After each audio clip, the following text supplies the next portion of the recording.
अभी तक हमने देखा कि यूनियन डायलॉग्स के थ्रू मियाओ को अपनी फीलिंग्स बता देता है और फिर हाथ आगे करने लगा मियाओ को हग करने के लिए।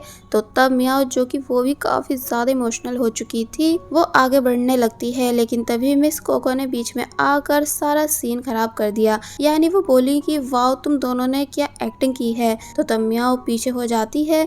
मिस कोको स्पेशली यूनियन की तारीफ करने लगी क्योंकि उसने फुल इमोशंस के साथ डायलॉग बोले थे। और फिर जब यूनियन यहाँ से चला गया तो तब मियाओ भी चली जाती है।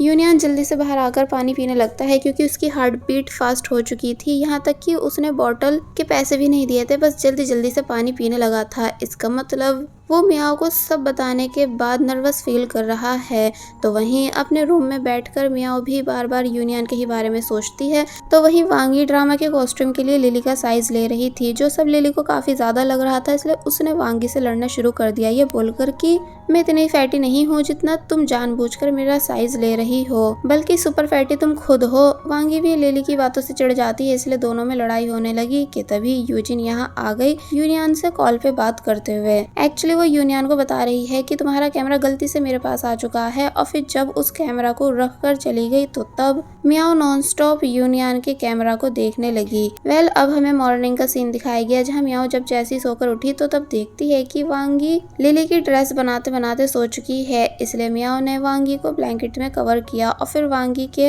अधूरे काम को कंप्लीट करने लग जाती है। यानी उसने कुछ ही देर में पूरी ड्रेस कंप्लीट कर दी। जिसके बाद अब नेक्स्ट सीन में हमें क्लासरूम सीन दिखाया गया, जहाँ काए तो बार बार मियाओ को देख रहा है बिकॉज वो उससे कुछ बात करना चाहता है। लेकिन जब जैसी क्लास एंड हुई तो तब मियाओ जल्दबाजी में यहाँ से जाने लगती है। कायतो ने मियाओ को रोका और पूछने का ट्राई करने लगा कि तुमने मुझे अपनी हैंडमेड चॉकलेट क्यों नहीं दी, बट वो इस बात को सही से कह नहीं पा रहा था। इसलिए मियाओ कायतो को बाय बोलकर चली गई। तो तब कायतो बस ये पूछता रह गया कि आखिर तुम इतनी जल्दबाजी में क्यों हो। तो तब क्लासमेट बताने लगे कि मियाओ ड्रामा में रोल कर रही है, क्या तुम्हें ये बात नहीं पता थी। तो ये सुन कायतो सरप्राइज होने लगा कि क्या ड्रामा में। अब हम देखते हैं कि जब रिहर्सल के टाइम लिली को ड्रेस पहनाई जा रही थी तो तब वो ड्रेस में खराबी निकालने लगी। यानी कि उसे सिर्फ ड्रेस से ही नहीं बल्कि वांगी, मियाओ एंड बाकी काफी लोगों से प्रॉब्लम हो रही थी। इसलिए जब दोबारा ड्रेस को खराब कहती है तो तब वांगी ने जोर से ड्रेस को खींचा और बोलने लगी कि आखिर तुम खुद को समझ क्या रही हो। लिली चिढ़ गई कि तुम्हारी हिम्मत हुई कैसे ड्रामे की हीरोइन से ऐसे बात करने की। तो तब मियाओ ने वांगी का सपोर्ट किया कि तुम वांगी से ऐसे बात नहीं कर सकती हो, क्या तुम्हें पता भी है कि उसने कितनी मेहनत से इस ड्रेस को रेडी किया है। तो तब लिली कहने लगी कि अगर मैं चाहूँ तो अभी मिस कोको से कहकर तुम दोनों को थिएटर से बाहर करवा सकती हूँ। तो तब वांगी भी कह देती है कि हाँ जाओ निकलवा दो, क्योंकि अब मुझे भी तुम्हारे लिए कुछ नहीं करना है, भले ही मेरे पूरे पॉइंट्स ही क्यों ना कम हो जाए। लिली मिस कोको के पास आ गई एंड सभी की बुराई करने लगी, स्पेशली मियाओ और वांगी की। और फिर कहती है कि आप इन दोनों को थिएटर से निकलवा दो वरना मैं हीरोइन का रोल नहीं करूंगी।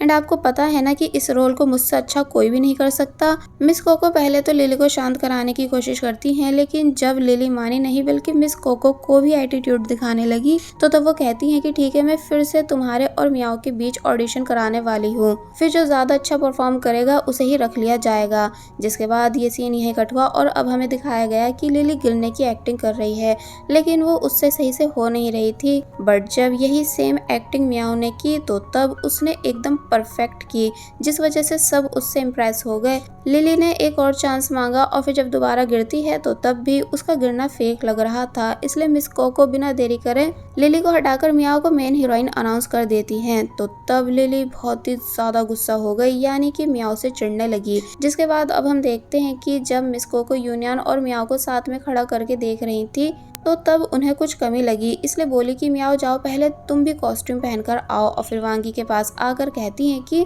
मियाओ को जल्द से जल्द रेडी कर दो क्योंकि फिर उसकी रिहर्सल है, क्योंकि अब हमारी हीरोइन और कोई नहीं बल्कि मियाओ है। तो तब वांगी शौक रह जाती है, इसलिए पूछने लगी कि ये सब कब हुआ, क्या मैंने बाहर कुछ मिस कर दिया। तो तब इस बात पर मियाओ बताने लगती है कि मुझे खुद आइडिया नहीं है कि ये सब एकदम हो कैसे गया। वांगी कहती है कि चलो जो भी है, अब मैं तुमको इतने अच्छे से रेडी करूंगी कि सब तुम्हें देखते ही रह जाएंगे।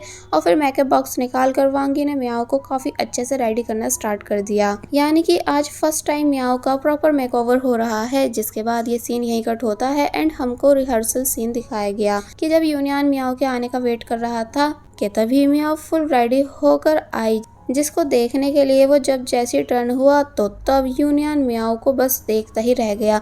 बिकॉज मियाओ हद से ज़्यादा ब्यूटीफुल दिख रही है, मतलब कि एकदम चेंज। वेल मियाओ भी खुश है इस मोमेंट पर क्योंकि उसके ठीक सामने एज ए हीरो यूनियन है, इसलिए वो स्माइल कर रही थी। लेकिन एक बार फिर मिस कोको ने बीच में बोलकर सीन खराब कर दिया एंड बताया कि अब हीरो भी चेंज हो चुका है, जो कि और कोई नहीं बल्कि काइतो है। तो वहीं काइतो बिग स्माइल के साथ मियाओ को हला करने लगा। बाय द वे ये सब हुआ कैसे, ये हमें थोड़ा पीछे से दिखाया जाता है। यानी कि जब मियाओ रेडी होने गई हुई थी तो तब मिस कोको बार बार यूनियन से कह रही थी कि तुम डायलॉग्स की प्रैक्टिस कर लो क्योंकि डायलॉग्स चेंज हो चुके हैं। लेकिन अब क्योंकि यूनियन को वहाँ की और सब सेटिंग्स का भी काम देखना था, इसलिए उसे टाइम नहीं मिल पा रहा था कि तभी काइतो यहाँ आया, जो कि बोला कि मैं ड्रामा में हीरो बनना चाहता हूँ। एक्चुअली जब से काइतो को पता चला है कि ड्रामा की हीरोइन और कोई नहीं बल्कि मियाओ है, इसलिए अब काइतो को भी इसी ड्रामा में रोल करना है, वो भी मियाओ के हीरो का। मिस कोको कहती हैं कि पर मैंने अब यूनियन को फाइनल किया हुआ है, इसलिए मैं यूनियन को ऐसे कैसे बाहर कर सकती हूँ। साथ ही यूनियन ने काफी सारी प्रैक्टिस भी कर ली है, लेकिन जब जैसी यूनियन से कुछ डायलॉग्स पूछे गए तो तब वो उन्हें सही से बता नहीं पा रहा था, इसलिए इस वजह से यूनियन को हटाकर काइतो को हीरो बना लिया गया, जो प्रेजेंट में रिपीट करते हुए वांगी एंड मियाओ दोनों उदास हो रही हैं, बिकॉज ये चाहती थी कि सिर्फ यूनियन ही हीरो का रोल प्ले करे। वेल इन दोनों ने शिन को कॉल की और उसके हालचाल पूछने लगी क्योंकि इस टाइम वो यूनिवर्सिटी में नहीं है बल्कि किसी काम से बाहर गई हुई है। तो तब शिन बताने लगती है कि मैंने सुना है कि अब काइतो हीरो का रोल प्ले कर रहा है, इसलिए भले ही एक टाइम के लिए मैं तुम दोनों के लिए शो देखने नहीं आती, लेकिन अब काइतो के खातिर ज़रूर आऊँगी।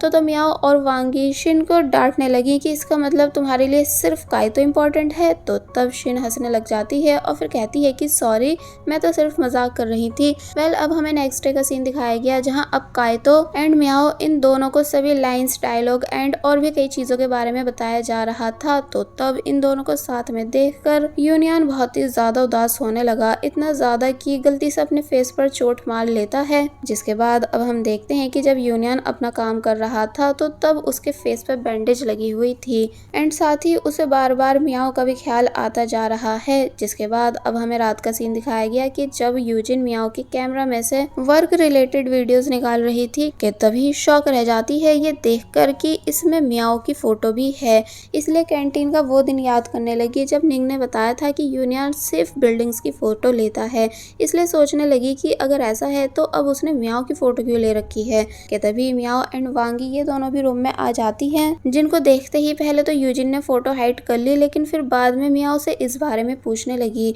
मियाओ भी काफी ज्यादा सरप्राइज रह गई इस बात को जानकर कि सीनियर यूनियन ने मेरी फोटो को क्लिक किया हुआ है, वो भी सीक्रेटली। तो वहीं वांगी भी मियाओ के लिए खुश होने लगती है, लेकिन जब आगे किया गया तो पता चला कि यहाँ यूजिन की फोटो भी है, जो देखकर बेचारी मियाओ का काफी बुरी तरह दिल टूट गया, यानी कि उसकी सारी स्माइल गायब हो गई। लेकिन यूजिन खुश होने लग जाती है। एक्चुअली ये फोटो क्लिक तो निंग ने की है क्योंकि वो यूजिन को लाइक जो करने लगा है, लेकिन इन तीनों को लगता है कि इस फोटो को भी यूनियन ने ही क्लिक किया हुआ है।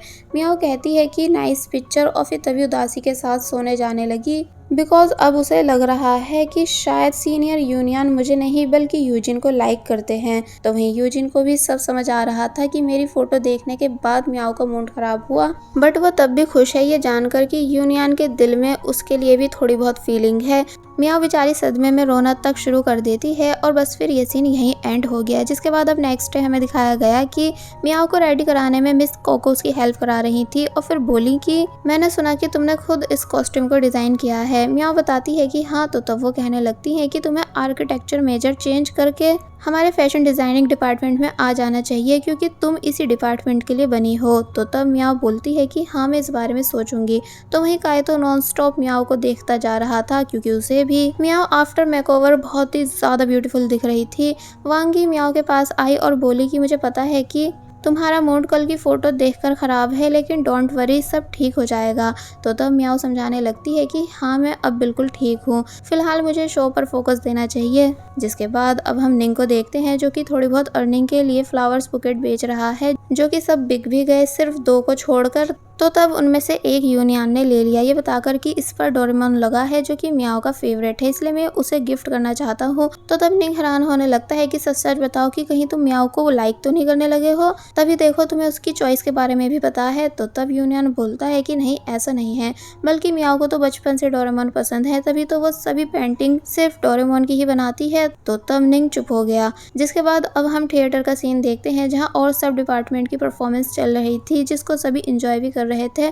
तो वहीं वांग यी को शिन के आने का वेट था जो कि वो भी थोड़ी बहुत देर के बाद फाइनली आ गई। जिसके बाद अब दिखाया जाता है कि ड्रामा स्टार्ट होने वाला है और फिर जब जैसी मियाओ स्टेज पर आई तो तब उसे देखकर वांग यी एंड शिन दोनों बहुत ही ज़्यादा खुश होने लगी। थोड़ी बहुत देर तक इनकी स्टोरी चलती है लेकिन जब लास्ट का सीन आया जहाँ काइतो को मियाओ को अपनी फीलिंग्स बतानी थी जो कि वो बताना शुरू कर देता है तो तब ये चीज़ शिन को बिल्कुल अच्छी नहीं लगी। यानी वो बिल्कुल बर्दाश्त नहीं कर सकती है काइतो को किसी और लड़की के साथ देखकर, इसलिए काफ़ी बुरी तरह जेलस होने लगी। काइतो जो भी कुछ कह रहा था पूरे दिल से कह रहा था बिकॉज अब उसके दिल में सिर्फ मियाओ ही तो है। लेकिन वही मियाओ जब जैसी पीछे देखती है तो तब वहाँ यूनियन यूजिन को स्कार्फ दे रहा था जो सब देखकर मियाओ को बिल्कुल अच्छा नहीं लगता। यानी एक तो वो पहली फोटो वाली बात से परेशान थी बट अब ये सब देखकर उसका और बुरी तरह दिल टूट जाता है। इसलिए इस वजह से उसकी आंखों में आंसू आने लगे जिससे सभी को लगता है कि मियाओ बहुत ही अच्छी एक्टिंग कर रही है। यानी कि पूरा शो काफी अच्छा गया फुल इमोशंस के साथ, जिस वजह से शो के एंड होते ही सभी लोग जोर जोर से क्लैपिंग करना शुरू कर देते हैं। अब हमें नेक्स्ट सीन में दिखाया गया कि यूनियन कहीं जा रहा है जिसको रास्ते में निंग मिला जो कि पूछने लगा कि तुमने यूजिन को स्कार्फ दे दिया ना जो मैंने तुमसे देने को बोला था। तो तब वो बताता है कि हाँ, इसका मतलब यूनियन ने निंग के कहने पर यूजिन को स्कार्फ दिया था लेकिन मियाओ ने ये सब कुछ गलत समझ लिया है। अब यूनियन मेकअप रूम में आया जहाँ सिर्फ लिली थी, इसलिए वो पूछने लगी कि सीनियर आप यहाँ कैसे। तो तब यूनियन ने बताया कि मैं मियाओ के लिए फ्लावर्स लाया हूँ, उसकी डेस्क कौन सी है। लिली बता देती है कि ये वाली। तो तब वो उन फ्लावर्स को मियाओ के लिए रख कर चला गया जो सब देखकर लिली को बहुत ही बुरा लगा। इसलिए कहने लगी कि मियाओ से ज़्यादा ब्यूटीफुल मैं हूँ बट सारी अटेंशन मियाओ को क्यों मिलती है। इसलिए वो चिढ़कर फ्लावर्स को मियाओ की डेस्क से हटाकर यूजिन की डेस्क पर रख देती है। ये सीन यहीं कट होता है और अब हमें दिखाया गया कि यूनियन अपने टीचर के पास आया जो कि यूनियन की मॉम को जानते थे। इसलिए यूनियन की मॉम की काफ़ी सारी फाइल्स यूनियन को दे देते हैं ये बताकर कि इनसे तुम्हें स्टडी में हेल्प मिलेगी क्योंकि तुम्हारी मॉम भी ठीक तुम्हारी तरह बहुत ज़्यादा इंटेलिजेंट थी। तो तब यूनियन इमोशनल होने लगा उन सभी फाइल्स को देखकर क्योंकि उसकी मॉम से रिलेटेड हर चीज़ उसे इमोशनल कर जाती है। और फिर जब बाहर खड़े होकर अपनी मॉम के वर्क को देखकर खुश हो ही रहा था कि तभी उसे अपने फादर की कॉल आई जो कि यूनियन की कोई बात नहीं सुनते बल्कि बताने लगे कि कुछ दिन बाद वापस घर आ जाना काइतो के साथ क्योंकि हमें फैमिली फ़ोटो क्लिक कराने जाना है। तो तब यूनियन का सारा मूड ख़राब हो गया। यानी कि वो एक बार फिर अपसेट हो जाता है कि डैड कैसे सिर्फ अपनी खुशी को सोचते हैं। और वहीं शिन जो कि अभी तक सदमे में थी काइतो को मियाओ के साथ रोमांटिक लाइंस बोलते हुए देखकर तो तब वांग यी ने उससे पूछा कि क्या तुम्हें चलना नहीं है। तो तब वो बोली कि तुम जाओ, मुझे काइतो से बात करनी है, यानी कि उससे मिलना है। वांग यी कहने लगती है कि लेकिन अभी तुम अच्छे से रेडी नहीं हो, यानी देखो तो सुबह से शाम ट्रैवल करने की वजह से कितनी ज़्यादा टायर्ड हो चुकी हो। इसलिए वांग यी शिन को ज़बरदस्ती अपने साथ लेकर जाने लगी जबकि शिन का बिल्कुल भी मन नहीं था, यानी उससे काइतो से मिलना था। और बस फिर इसी सीन के साथ पार्ट 15 यहीं पर एंड हो जाता है। There was a time when you had me fall into the